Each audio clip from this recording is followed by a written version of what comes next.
के बिहारी तेरी आरती गाओ। आरती गाओ प्यारे तुमको मनाओ। ओ आरती गाओ प्यारे तुमको मनाओ। आरती गाओ प्यारे तुमको मनाओ। आरती गाओ प्यारे तुमको मनाओ।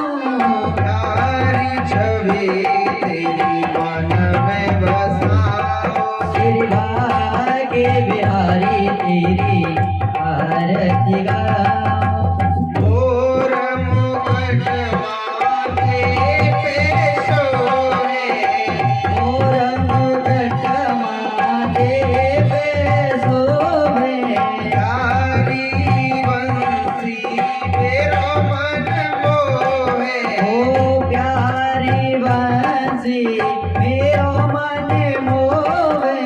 देख छवि में भले भले जाओ। शिवा के बिहारी तेरी आरती गाओ।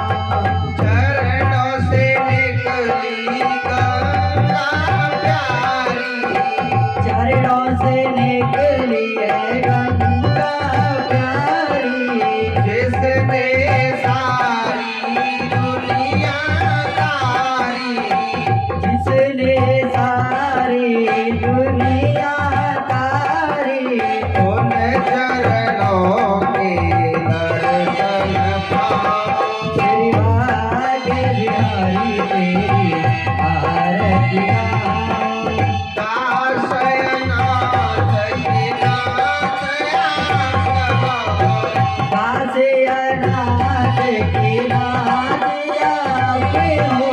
सुख दुख जीवन प्यारे साथ आप हो। सुख दुख जीवन प्यारे साथ आप हो। सुख दुख जीवन प्यारे साथ आप हो। सुख दुख जीवन प्यारे साथ आप हो। उन चरणों में शीश नवाओ। श्री भाग्य बिहारी तेरी आरती गाओ। श्री हरिदास के प्यारे तुम हो। श्री हरिदास के प्यारे तुम हो। मेरे मोहन जीवन धन हो। मेरे मोहन जीवन धन हो। प्यारी छवि तेरी मन में बसाओ। श्री भाग्य बिहारी तेरी आरती गाओ। भाग्य बिहारी तेरी आरती गाओ। श्री भाग्य बिहारी तेरी आरती गाओ। भाग्य बिहारी तेरी आरती गाओ। हे गिरधर तेरी आरती गाओ। कर्पूर गौरम करुणावतारम संसार सारम तुझे द्वारम। सदावसतम हृदयारविंदे भवां भवानी शरणं नमामि। त्वमेव माता पिता त्वमेव त्वमेव बन्धु सखा त्वमेव। त्वमेव वेदा द्रविणं त्वमेव। त्वमेव सर्वं मम देव देव। त्वमेव सर्वं मम देव देव। भाग्य बिहारी तेरी आरती गाओ। हे गिरधर तेरी आरती गाओ। बलदेव के भैया तेरी आरती गाओ। यशोदा के भैया तेरी आरती बोलिए श्रीमद् भागवत महापुराण की जय हो। वृंदावन में हरिलाल की जय हो। ठाकुर जी महाराज की जय हो। आगे सभी श्रोताओं की जय हो। व्यास जी महाराज की जय हो। सुखदेव जी महाराज की जय हो। परीक्षित महाराज की जय हो। यज्ञपति महाराज की जय हो। संत समाज की जय हो। गुरुदेव भगवान की जय जय हो। जय श्री राधे श्याम। जय जय श्री राधे श्याम। जय जय श्री राधे श्याम। परीक्षित महाराज सभी को आरती दें और सभी अपने अपने स्थान पर बैठ जाएं। सभी को आरती दीजिएगा। आइए और मन और वाणी को पवित्र करने के लिए दो क्षण हरि नाम संकीर्तन, उसके बाद प्रभु की परम मंगलमय श्रीमद् भागवत कथा में प्रवेश करते हैं।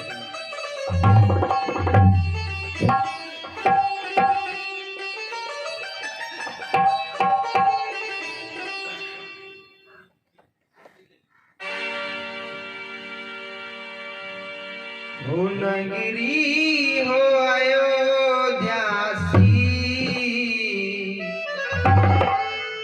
नगरी हो अयोध्यासी, रघुकुल सागराना हो, और चरण हो राघव के, जहाँ मेरा ठिकाना हो। ताली बजाते हो सभी, श्री राधे।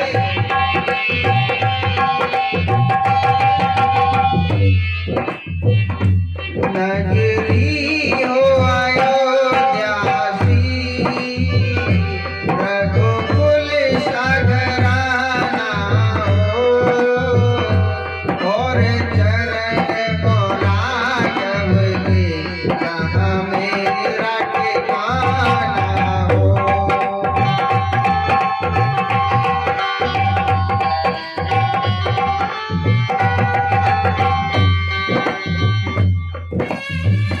जय हो श्री राधे।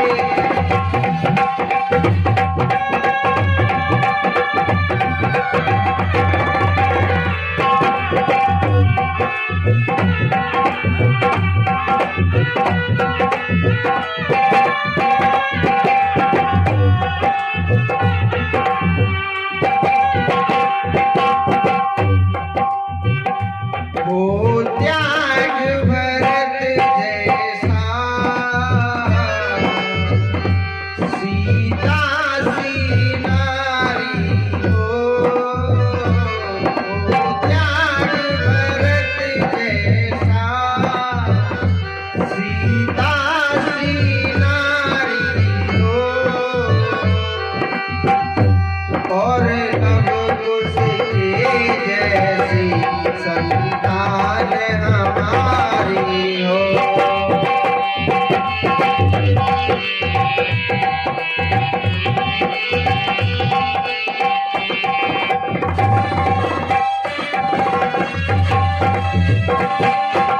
जय हो।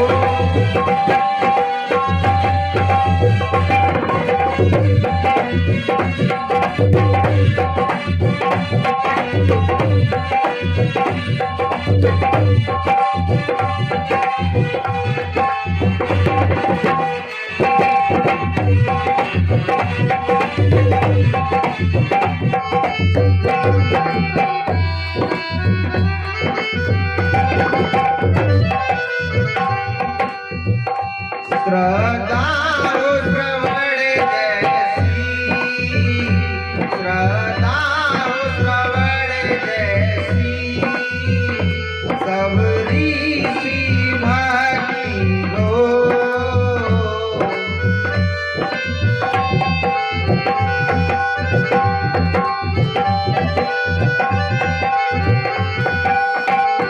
श्रद्धा हो श्रवण जैसी, सबरी सी भक्ति हो, और हनुमत के जैसी निष्ठा और शक्ति हो।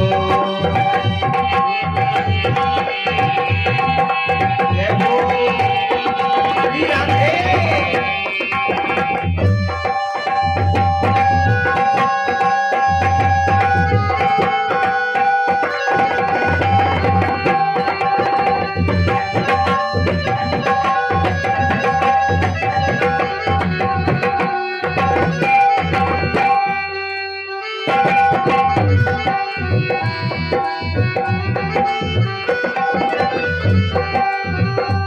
सरयू किनारे का,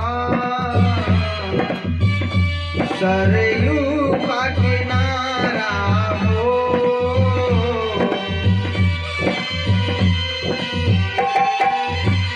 सरयू का किनारा हो,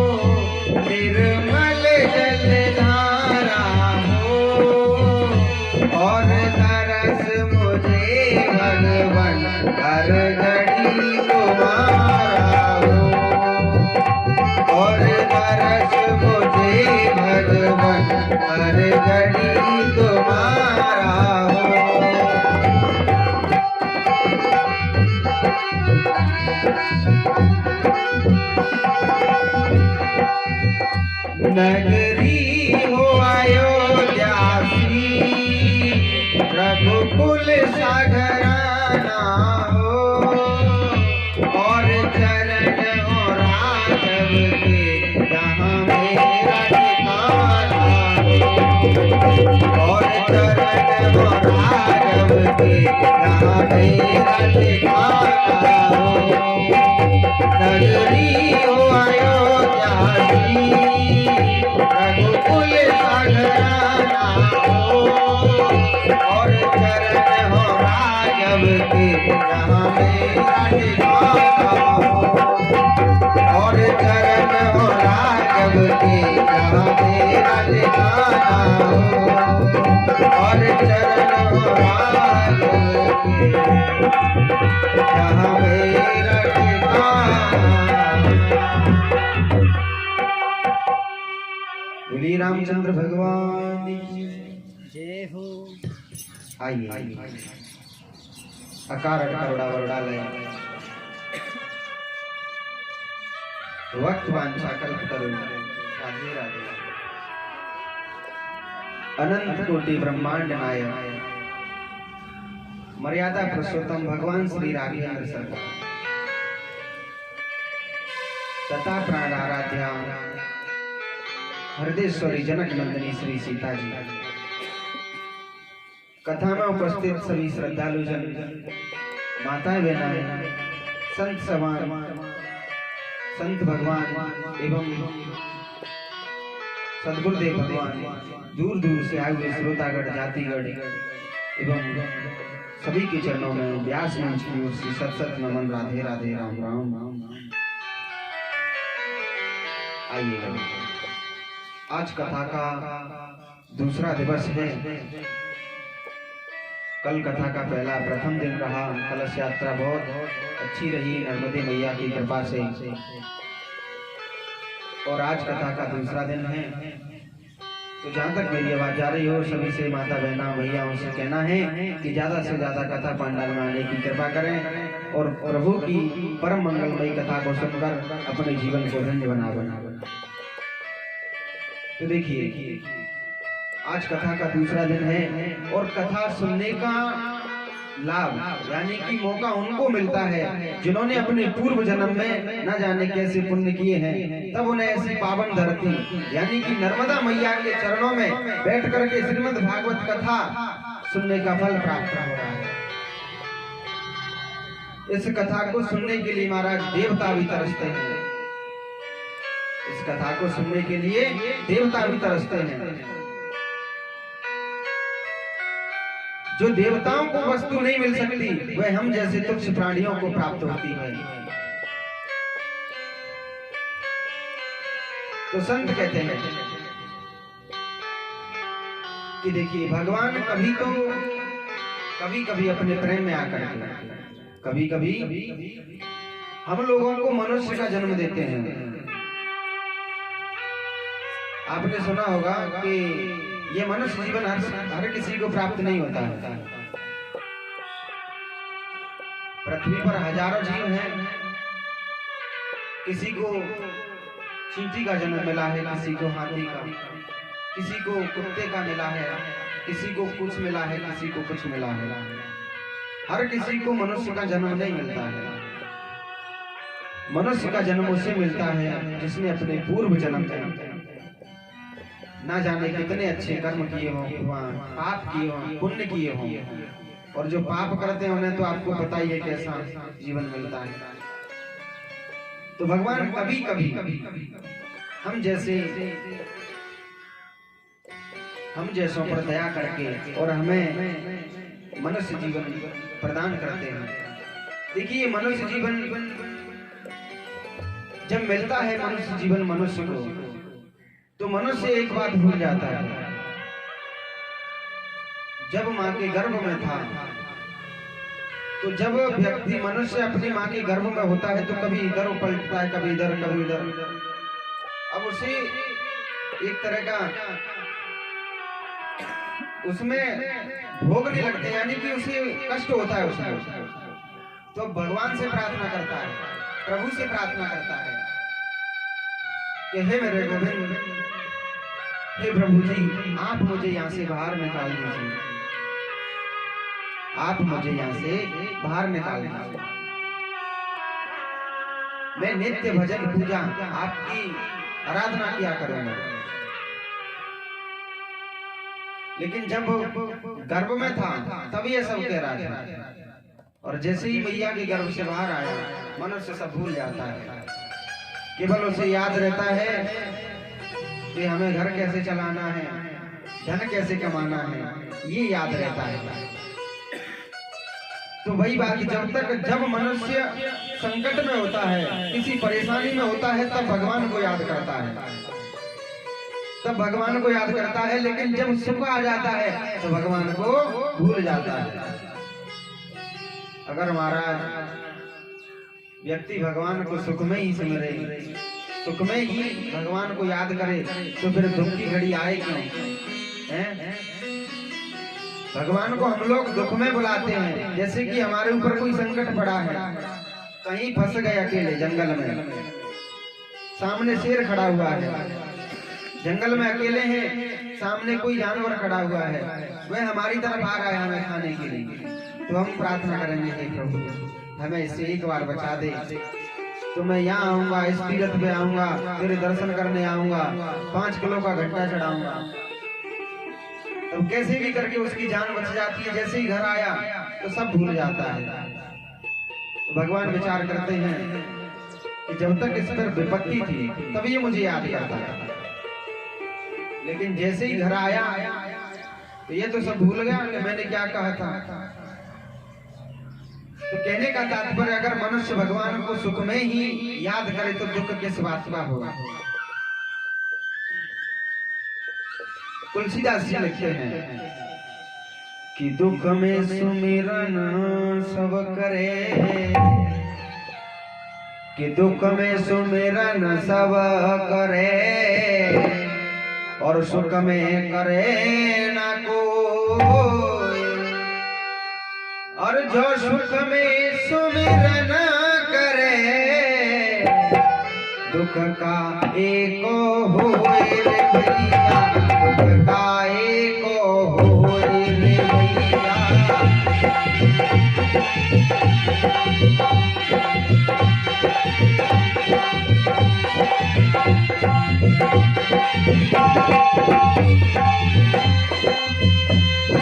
जय हो।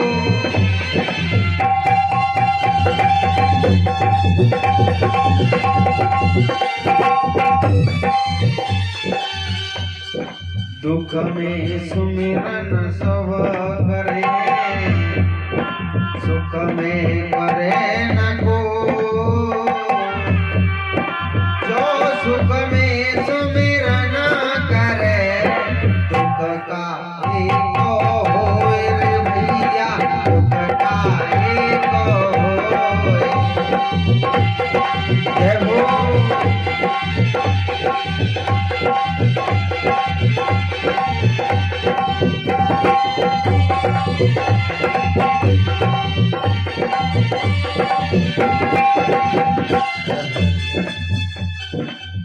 तो कहते हैं तुलसीदास जी कि अगर मनुष्य भगवान को सुख में ही याद करे तो दुख क्यों आवे मनुष्य पर।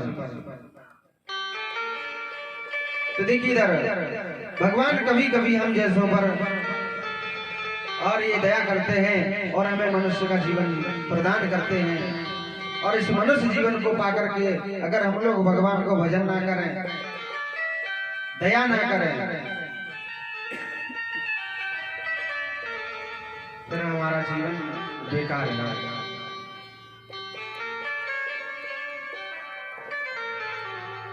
इस मनुष्य जीवन को पाकर के भगवान का भजन ना करें, कथा इत्यादि सत्संग ना सुने, संतों के संग, संतों की वाणी ना सुने, तो ये जीवन लेना ही बेकार है।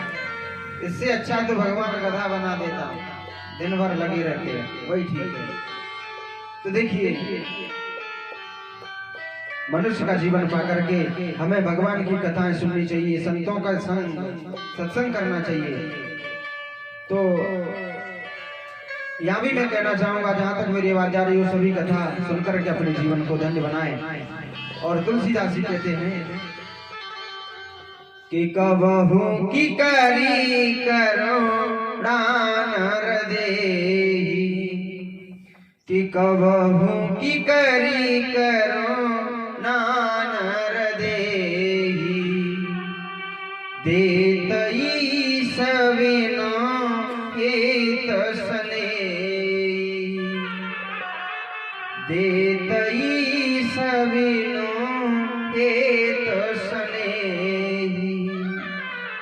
कि भगवान कृपा करके हमें मनुष्य शरीर देते हैं और जब हम मनुष्य जीवन पा करके अपना कल्याण ना कर पाए, कथा ना सुने, सत्संग ना सुने, तो फिर तो जीवन ही बेकार है। तो आइए सत्संग की बड़ी महिमा बताई है और कहते हैं, और देखिए जो व्यक्ति इस जीवन में, मनुष्य जीवन में सब कुछ मिल सकता है, घर परिवार, माँ बाप, पिता बहन भैया सब कुछ मिल सकता है, लेकिन जो वस्तु नहीं मिल सकती वह है संतों का सत्संग। संतों का सत्संग हर किसी को नहीं मिलता है, संतों का सत्संग हर किसी को नहीं मिलता है। जिस व्यक्ति ने अपने जीवन में पुण्य किए होंगे, अच्छे कर्म किए होंगे, उसी को ये पुण्य प्राप्त होता है केवल कथा सुनने का। और आपके तो बड़े अभाग्य हैं, बड़े सौभाग्य की बात है कि आपने इतने पुण्य किए हैं कि आपको आज कथा में स्वयं परिचित बन करके बैठे हैं। बड़े सौभाग्य हैं आप दोनों के। ठाकुर जी महाराज सदैव अपनी कृपा में दृष्टि बनाए रखें। तो कहते हैं कि संतन के संग लागी रे, कि संतन के संग लागी रे, हो तेरी अच्छी बनेगी।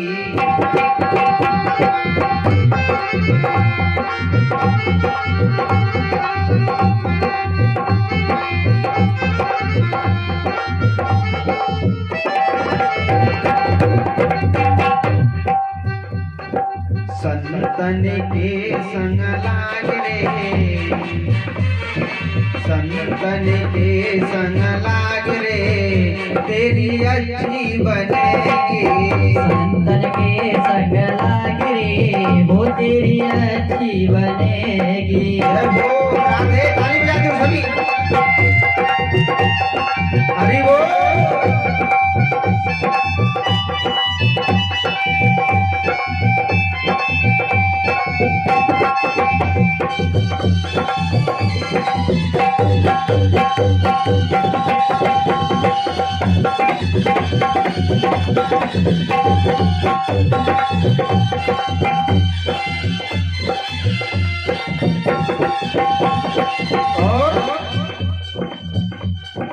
अच्छी बनेगी तेरी अच्छी बनेगी, अच्छी बनेगी तेरी अच्छी बनेगी, अच्छी बनेगी तेरी अच्छी बनेगी, अच्छी बनेगी तेरी अच्छी बनेगी।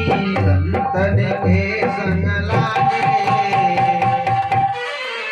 संतन के संग लाग रे, तेरी अच्छी बनेगी। ओ संतन के संग लाग रे, तेरी अच्छी बनेगी।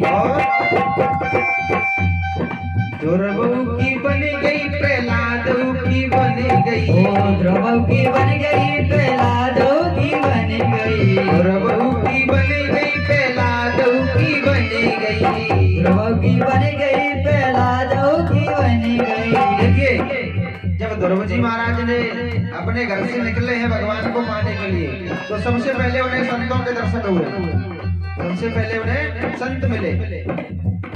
तो जब ध्रुव जी महाराज को संतों के वचनों से ही तो भगवान को प्राप्त किया था उन्होंने। अगर नारद जी नहीं मिलते तो क्या भगवान को प्राप्त कर सकते ना ध्रुव जी महाराज? नहीं कर पाते।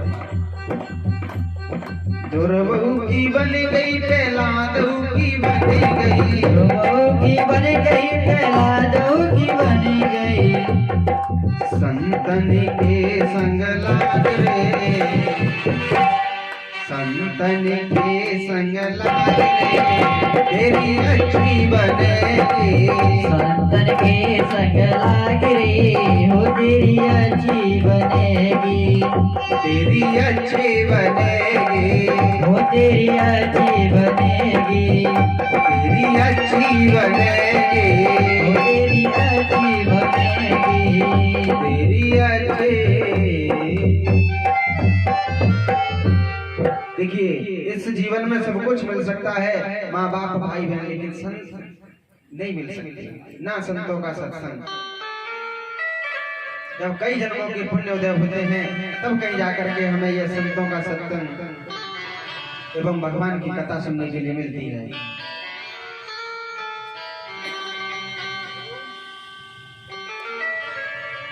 तब कोई कहता है कि जब भगवान ने हमें ये मनुष्य जीवन दिया है, भगवान ने हमें ये मनुष्य जीवन दिया है, तो भगवान का कुछ तो स्वार्थ होगा।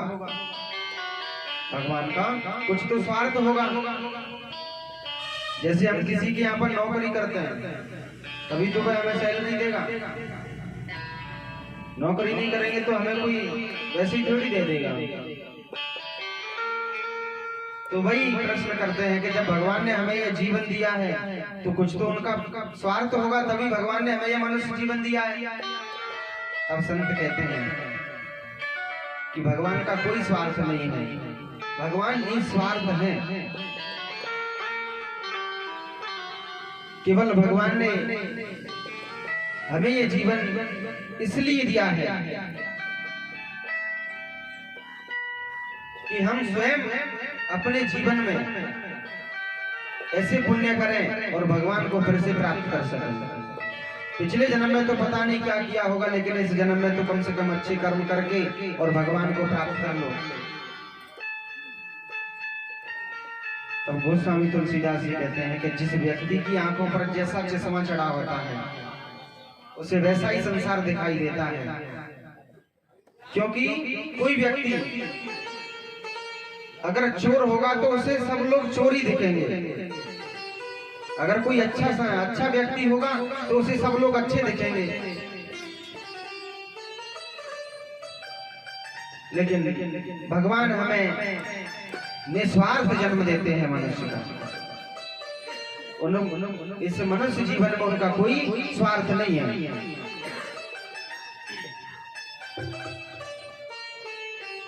तुलसीदास जी लिखते हैं कि सखा परम परमार्थ ये हूँ। गोस्वामी तुलसीदास जी लिखते हैं रामचरितमानस में कि सखा परम परमार्थ ये हूँ।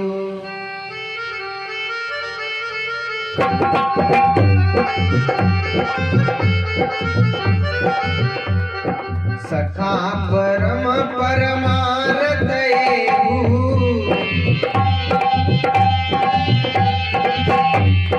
सखा परम परमार्थ ये हूँ।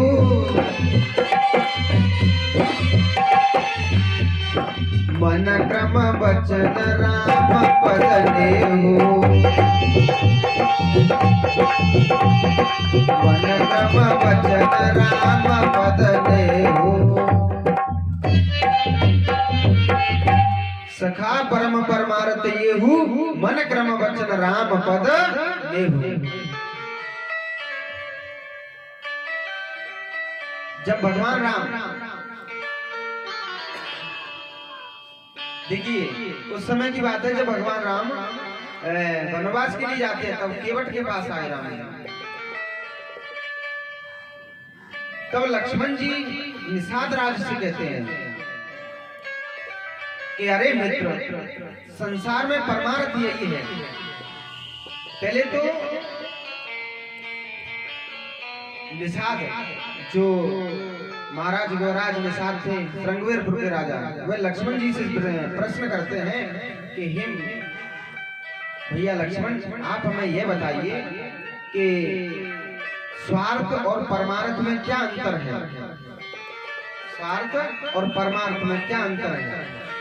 तो लक्ष्मण जी ने कहा कि हे मित्र, संसार जो संसार है उसमें परमार्थ यह है कि मन क्रम वचन से भगवान के चरणों का ध्यान रखना चाहिए, ध्यान करना चाहिए, उनके चरणों में एवं उनकी भक्ति में स्नेह करना चाहिए। यह होता है परमार्थ। और स्वार्थ वह होता है कि राम जी स्वयं चल करके आए यहाँ पर और हमसे सेवा करवाएं, ये स्वार्थ होता है। हम जाकर के राम जी की सेवा नहीं करें, राम जी स्वयं हमारे घर आए और हम उनकी सेवा करें, ये होता है स्वार्थ। तो लक्ष्मण जी ने कहा कि हे भैया के साथ ये होता है स्वार्थ और परमार्थ।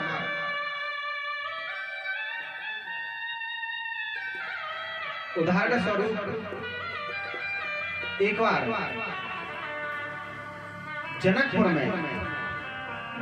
की स्त्रियां और राम जी से कहती हैं कि हे राघव, हम आपके साथ एक खेल खेलना चाहते हैं, कौड़ी का खेल खेलना चाहते हैं। कौड़ी को समझते होंगे परिचित महाराज, जो कौड़ी होती है उसे ऐसे डालते हैं, महाभारत में खेला। आप तो नहीं खेलते? कौड़ी की वजह से महाभारत हुआ था, पता है आपको? अच्छा, खेलते हैं।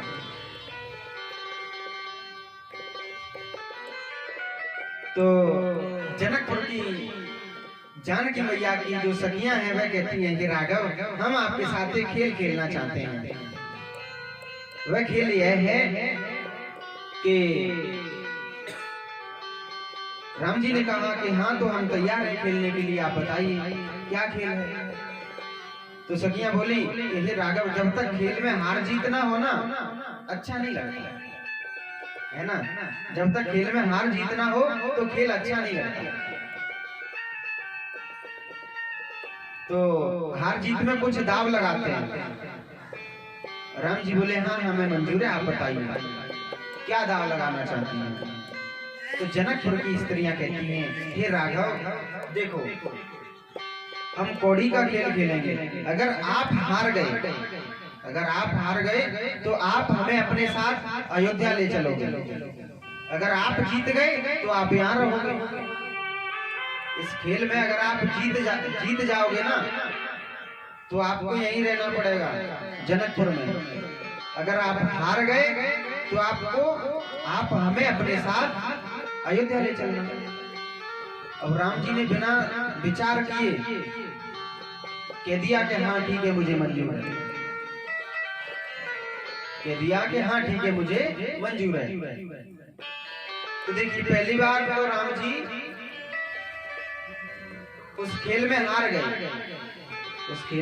हार गए, तो जनकपुर की जो सीता जी की सखियां हैं वह कहती है कि हे राघव, आप खेल में हार चुके हैं, तो आपको यही रहना पड़ेगा। राम जी बोले नहीं, मैं यहाँ नहीं रह सकता, द्वारा से खेल खेलो। तो फिर से द्वारा खेल खेले। तो इस बार राम जी जीत गए। तो इस बार सखियों ने कहा कि हे राघव, आप जीत चुके हैं, तो आप हमें अपने साथ अयोध्या ले चलिए। तो कहने का तात्पर्य, खेल में जीत भी जनकपुर की स्त्रियों की और हार भी उन्हीं की, जीत भी उन्हीं की और हार भी उन्हीं की। क्योंकि अगर जीतते हैं, राम जी जीतते हैं, तो जनकपुर में रहना पड़ेगा उन्हें, और अगर हार गए तो उनको साथ ले जाना पड़ेगा। कहने का तात्पर्य उनका ये है कि हम कहीं भी रहें, बस राघव आप हमारी नजरों के सामने रहें। उनका कहने का मतलब ये है। तो ये होता है स्वार्थ और परमार्थ। लक्ष्मण जी कहते हैं निषाद से। और बताया कि नरतन पाए विषय मन दे,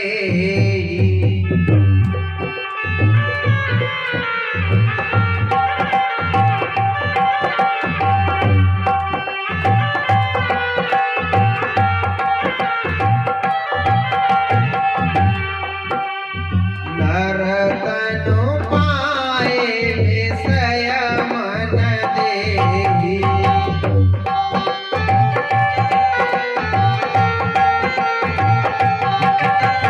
पलटि सुधाते सठ विसलहि।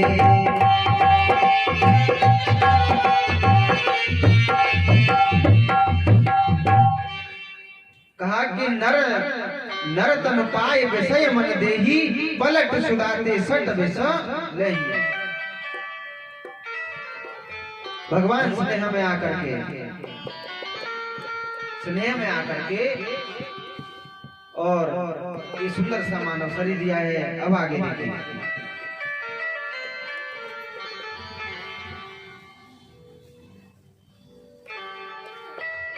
कुछ लोग कहते हैं कि अगर भगवान ने हमें ये मनुष्य जीवन दिया है तो हम भगवान को प्राप्त कैसे कर सकते हैं, यानी कि हम भगवान को प्राप्त कैसे कर सकते हैं। ये सब लोग कहते हैं कि ये भगवान को प्राप्त करो, भगवान को प्राप्त करो। तो भगवान को हम कैसे पा सकते हैं, भगवान को कैसे पा सकते हैं?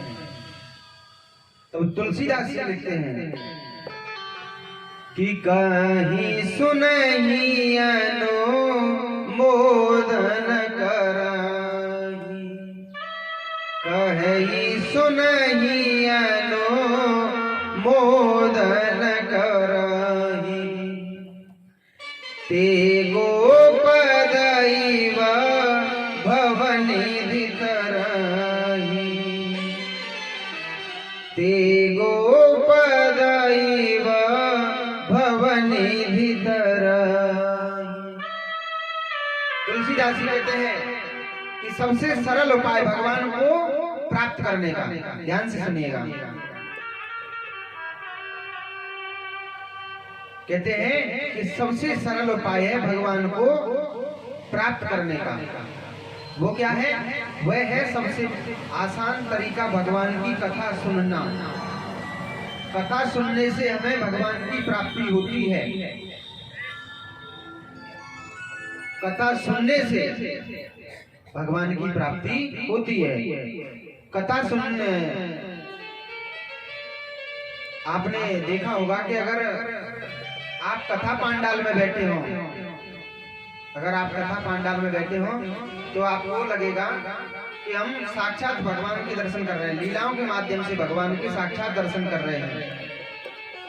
मतलब सुन तो कथा रहे हैं, लेकिन आपके दिमाग में हमेशा ऐसे चलेगा जैसे हम कहेंगे कि राम जी अब स्वयंवर में आ रहे हैं, तो आप अपने दिमाग में सोचोगे कि भगवान राम वहाँ उस टाइम राम जी स्वयंवर में आ रहे हैं। तो आपको इस कथा पांडाल में बैठ करके भगवान के दर्शन होते हैं। तो सबसे सरल उपाय है भगवान को प्राप्त करने का कि भगवान की कथा सुनना। दूसरा उपाय संतों का सत्संग। तीसरा उपाय गुरु के माध्यम से। चौथा उपाय संतों का सत्संग। देखिए, किसी मंदिर में हम लोग जाते हैं, तो सीधे मंदिर में तो नहीं जा सकते। भगवान के दर्शन करने के लिए सबसे पहले गेट पे पुजारी मिलेगा। पहले पुजारी से मिलना पड़ेगा, पुजारी बाबा के दर्शन करने पड़ेंगे। पहले उनसे आज्ञा लेनी पड़ेगी, क्या हम अंदर जा सकते हैं? तब वे आपसे कहेंगे कि आप अंदर जा सकते हो। तब हमें मंदिर में पुजारी के माध्यम से अंदर जाते हैं। तो उसी प्रकार से हम भगवान को स्वयं नहीं पा सकते। स्वयं तो भगवान को पा नहीं सकते। हमें इतनी क्षमता कहाँ है कि हम स्वयं भगवान को प्राप्त कर लें। भगवान को पाने के लिए किसी संत सदगुरु का सहारा लेना पड़ेगा। जिस प्रकार से नाव को पार करने के लिए एक लकड़ी की जरूरत होती है, उसी प्रकार से हमें भगवान को पाने के लिए किसी संत या सदगुरु की शरणागति लेना बहुत आवश्यक है। बिना संत सदगुरु के हमें यह भगवान को प्राप्त कर नहीं सकते। तो सबसे सरल उपाय यह है कि भगवान की कथा कहें, सुने, भगवान के यशों का चर्चा करें, गुणगान करें।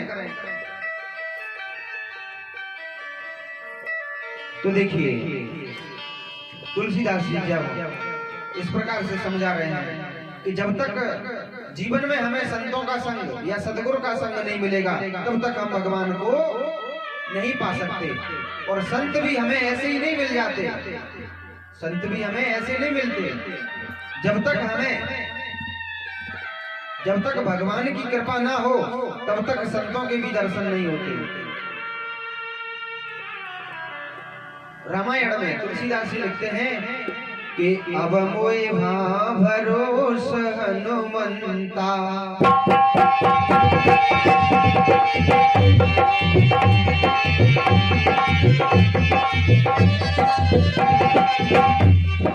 अब मोए भरोस हनुमंता,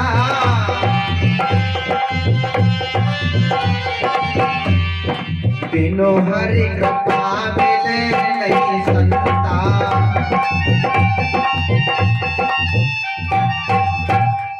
अब मोहि भरोस हनुमंता, बिनु हरि कृपा मिले नहीं संता।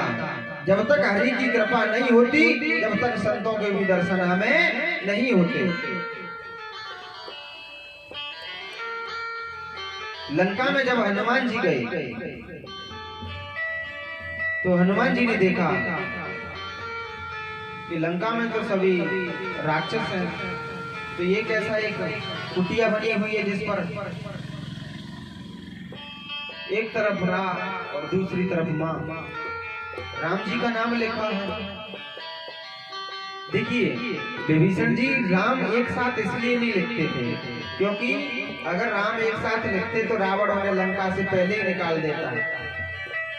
निकाले तो थे विभीषण जी लेकिन बाद में अगर एक साथ राम लिखते तो विभीषण जी को पहले ही मार देते रावण। तो देखिए अगर रावण आता और पूछता ये क्या लिख रखा है आपने, तो विभीषण जी के पास एक ऑप्शन था, कह देते कि भैया एक तरफ आपका रावण यानी कि रा अर्थात रावण और दूसरी तरफ माँ अर्थात मंदोदरी, भैया भाभी का नाम लेकर रखा है मैंने। तो इस प्रकार से विभीषण जी छुप छुप करके भगवान की भक्ति करते हैं। तब एक दिन भगवान की कृपा हुई और हनुमान जी से उनकी भेंट हुई। तब विभीषण जी कहते हैं कि अब मुझे भरोसा हो गया है, अब मोहि भरोसा हनुमंता, बिन हरि कृपा मिले नहीं संता। जब तक हरि की कृपा नहीं होती जब तक संत नहीं मिलते, और जब तक संत की कृपा नहीं होती तब तक भगवान नहीं मिलते। तो आज मुझे भरोसा हो गया है कि ये संत की वजह से, इन संतों के द्वारा मैं भगवान को प्राप्त कर सकता हूँ। मैं संतों के द्वारा भगवान को प्राप्त कर सकता हूँ। और देखिए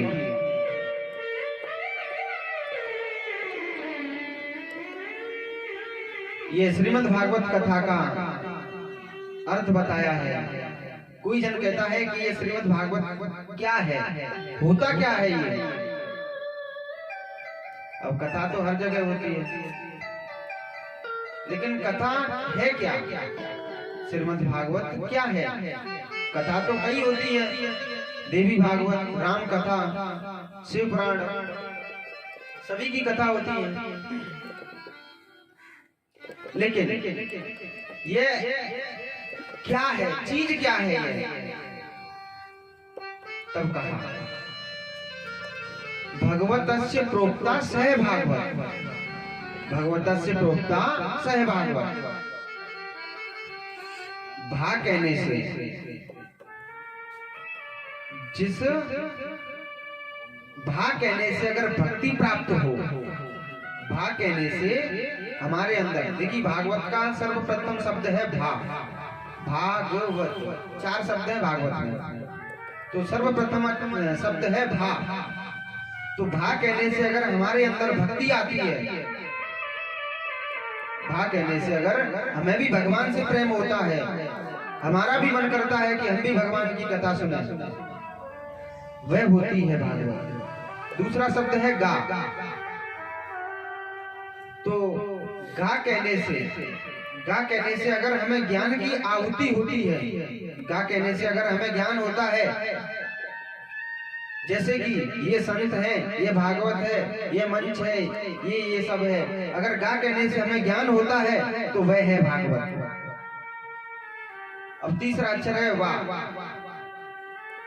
अगर वाह कहने से हमें वैराग हो जाए, घर के सभी सुख छोड़ करके और संतों के जैसा जीवन बिताने लगे, उसे कहते हैं भागवत। अब महाराज एक बात बताएं आपको, ये जो संत है ना, इनके पास किसी चीज की कमी तो नहीं है, लेकिन क्या है, इनका मन लगा हुआ है। मन लागो मेरे यार फकीरी। ऐसी बात नहीं है कि संतों पर किसी बात की कमी होती है। सबसे बड़ा धन तो उनके पास है, सबसे बड़े धनी तो वही हैं। इस संसार में संतों से बड़ा कोई धनवान नहीं है, क्योंकि जिसके पास स्वयं भगवान रूपी धन हो, हरि रूपी धन हो, उनसे कोई धनवान रह सकेगा।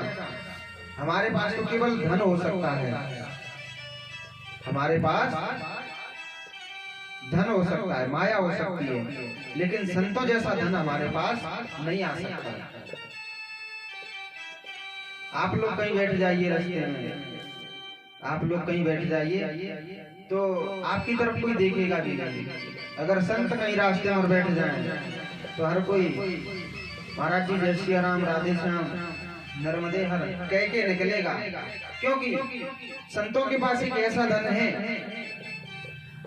जिसे वे कितना भी खर्च करें, कितना भी बांटें, कभी खत्म नहीं हो सकता। ज्ञान रूपी धन है उनके पास, ये कितना भी वह बांट ले, लेकिन कभी खर्च होने वाला नहीं है। तो वाह कहने से वैराग प्राप्त हो, उसे कहते हैं भागवत। और चौथा अक्षर है ता। ता अर्थात त्यागी, जो संसार के सुख को छोड़ करके सब कुछ त्याग दे, केवल भगवान का भजन करे, उसे कहते हैं भागवत। भा कहने से भक्ति, और गा कहने से ज्ञान, और वा कहने से वैराग, और ता कहने से त्याग, उसे कहते हैं भागवत। अर्थात जो चारों वेदों का सार है। 4 वेद कौन से है महाराज?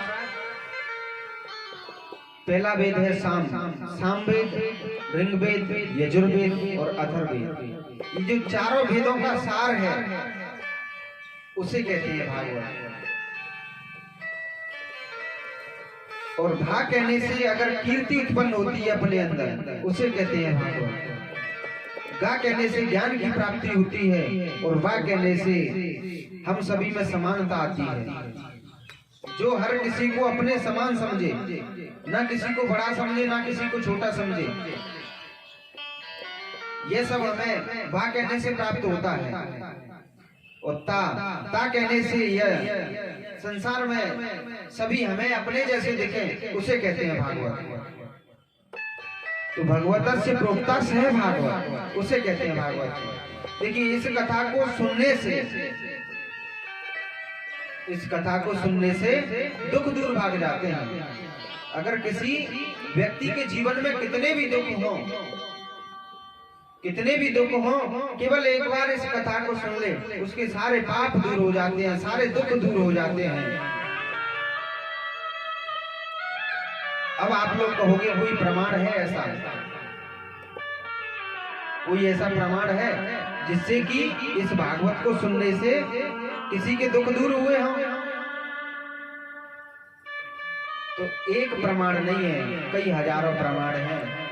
देखिए पहली बार तो एक बार सीता जी का दुख दूर हुआ। जब सीता जी लंका में बैठी हुई हैं, दुखी हैं। अशोक वाटिका में रावण की में सीता जी बैठी हुई हैं और इतनी दुखी हैं कि पता नहीं अब राम जी मुझे लेने आएंगे भी या नहीं, यही सोच रही है। दुखी है सीता जी। अब दुखी का मतलब आप समझते हैं। तब उसी समय लंका में हनुमान जी आए। उसी समय लंका में हनुमान जी आए और लंका में आकर के हनुमान जी ने सीता मैया को एक अंगूठी दी और राम जी की कथा सुनाई, राम जी की चर्चा सुनाई। तो सीता जी का दुख दूर हुआ। वहां पर हुआ कि नहीं हुआ? जब हनुमान जी ने सीता मैया को कथा सुनाई तब उनका दुख दूर हुआ। तो इस प्रकार से एक नहीं कई उदाहरण है इनके। और यही कथा हनुमान जी ने रावण को भी सुनाई थी। रावण को भी सुनाई थी हनुमान जी ने ये कथा, लेकिन रावण ने सुनी नहीं। अहंकार बस नहीं सुनी रावण ने ये कथा। तो रावण का विनाश हुआ कि नहीं हुआ? यही कथा हनुमान जी ने विभीषण जी को सुनाई तो विभीषण जी का भी दुख दूर हुआ। और यही कथा महाराज सुग्रीव को सुनाई तो उनका भी दुख दूर हुआ। हुआ कि नहीं हुआ? तो जब सभी ने सुनी, जिसने सुनी उसके दुख दूर हुए, लेकिन जिसने नहीं सुनी उसका विनाश हुआ। जैसे कि रावण को हनुमान जी ने सुनाई। रावण गया था, रावण के पास हनुमान जी गए थे, जब बंदी बना करके ले गए थे हनुमान जी को। तब हनुमान जी ने कहा रावण से कि हे लंकेश, क्यों प्रभु श्री राम से बैर करते हो, जब उन्हीं का सब कुछ दिया हुआ है और फिर ये काय चीज पर आप घमंड कर रहे हो।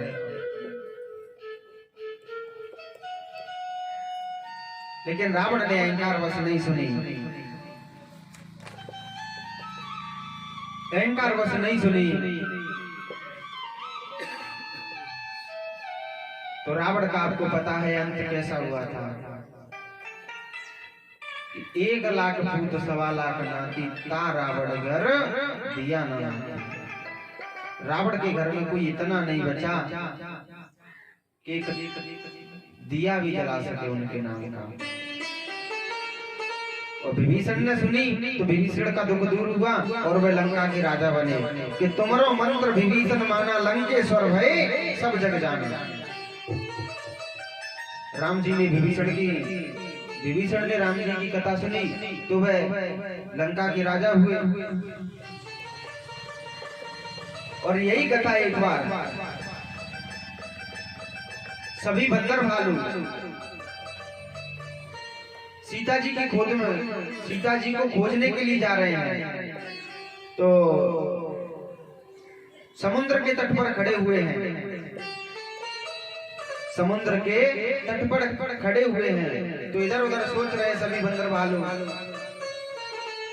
तभी अचानक वहां से एक आवाज सुन करके एक विशाल पक्षी निकलता है, संपाति, जो गीधराज जटायु का भाई था संपाति। तो जैसे ही आवाज सुनी तो वह अपने बाहर आता है गुफा से और सभी को कहता है कि आज तो भगवान ने मुझ पर इतनी बड़ी कृपा कर दी कि इतना सारा भोजन एक साथ भेज दिया।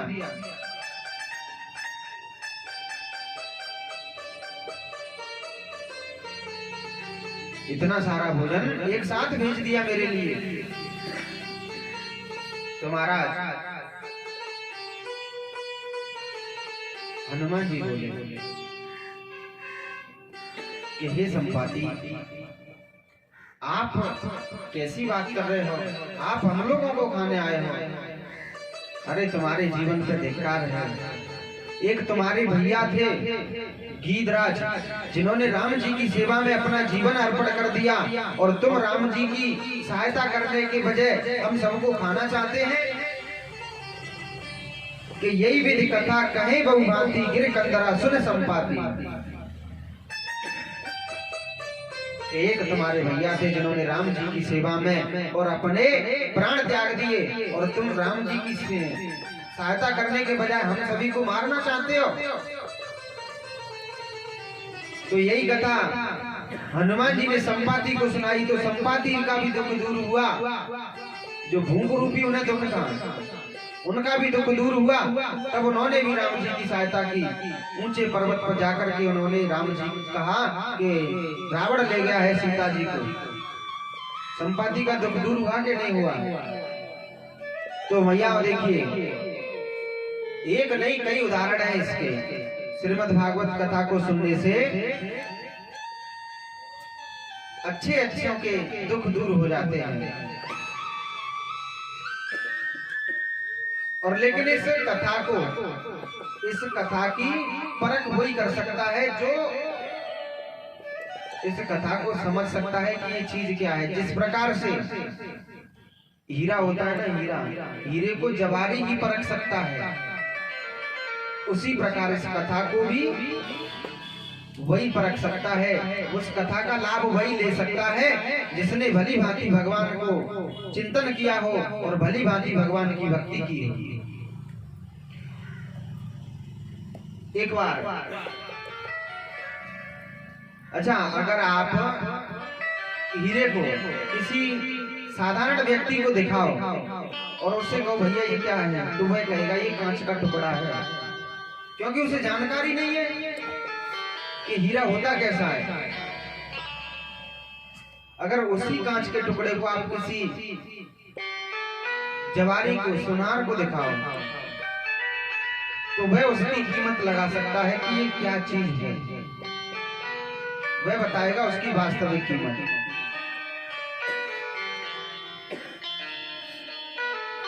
तो इधर देखिए, इस प्रकार से इसकी महिमा बताई गई है भागवत की। अब आइए भागवत के प्रथम श्लोक में प्रवेश करते हैं। भागवत जी का पहला श्लोक बताया गया है कि सच्चिदानंद रूपाय विश्वोत्पत्त्यादि हेतवे तापत्रय विनाशाय श्री कृष्णाय वयं नमः। श्री कृष्णाय वयं नमः। जो सच्चिदानंद स्वरूप है, भागवत जी का प्रथम श्लोक है, जो सच्चिदानंद स्वरूप है, विश्व की उत्पत्ति आदि के कारण है, विश्व की उत्पत्ति करने वाले हैं, तीनों तापों को मिटाने वाले हैं, तीनों तापों को मिटाने वाले हैं। ऐसे श्री कृष्ण को हम सब मिलकर के प्रणाम करते हैं। बोलिए कृष्णचंद्र भगवान की जय हो। श्री राधे राधे गोविंद गोविंद राधे, श्री राधे राधे गोविंद गोविंद राधे, श्री राधे राधे गोविंद गोविंद राधे, श्री राधे राधे गोविंद गोविंद राधे, गोविंद राधे जय जय गोपाल राधे, गोविंद राधे बोलो गोपाल राधे, गोविंद राधे जय जय गोपाल राधे।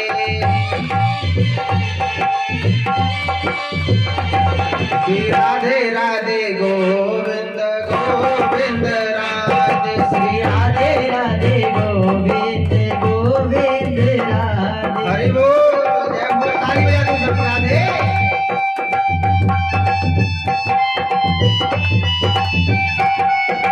जय हो।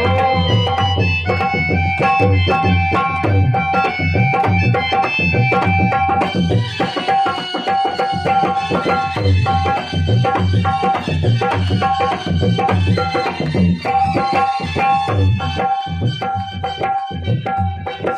राधे राधे गोविंद गोविंद राधे श्री राधे राधे गोविंद गोविंद राधे राधे राधे गोविंद गोविंद राधे श्री राधे राधे गोविंद गोविंद बोलिए श्रीमद् भागवत महापुराण की जय हो।